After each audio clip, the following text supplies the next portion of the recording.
अस्सलामुअलैकुम। दुआखाना हकीम अब्दुर्रहमान साबरी में खुश आमदीद कहते हैं। आज मैं जो आपको एक नुस्खा बताऊंगा, ये एक मुकम्मल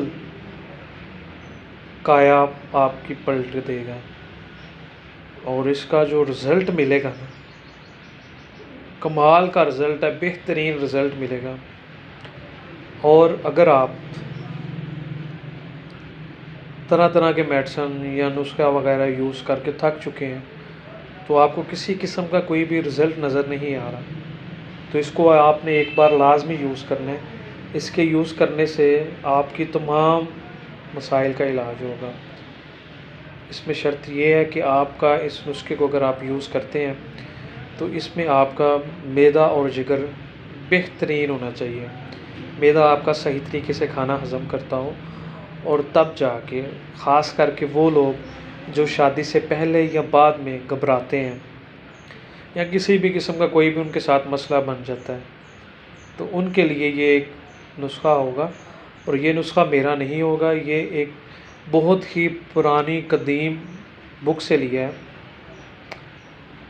और इसका जो स्क्रीनशॉट होगा वो मैं आपको थंबनेल के ऊपर लगा दूंगा, ताकि आप इसे आसानी के साथ घर में ख़ुद तैयार कर सकें।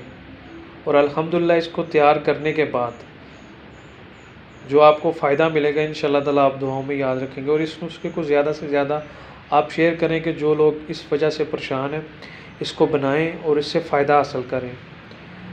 इसका जो उस वक्त लोग जो यूज़ करते थे, इसका तरीका इस्तेमाल जो था वो ज़्यादातर गाय के दूध के साथ यूज़ करते थे। और आप इसे दूसरे भैंस के दूध से भी यूज़ कर सकते हैं अगर आपको गाय का दूध मैसर नहीं मिलता तो, क्योंकि इसका जो आपको रिज़ल्ट मिलेगा वो बेहतरीन रिज़ल्ट है, लाजवाब।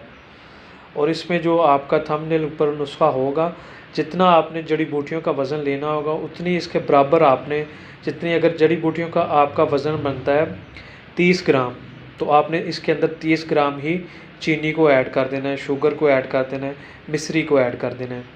और अगर आपको शुगर का मसला है तो इसमें फिर आप चीनी को ऐड ना करें, आप शुगर फ्री भी इसको बना सकते हैं, चीनी के बगैर भी यूज़ कर सकते हैं। और इसका जो वज़न होगा, यानी कि छोटी टीस्पून जो होती है, चाय वाली जो चम्मच छोटी होती है, वो आपने हाफ़ लेनी है, आधी, सुबह और शाम खाना खाने के बाद, गाय के दूध से या भैंस के दूध से, जो भी आपको मैसर हो।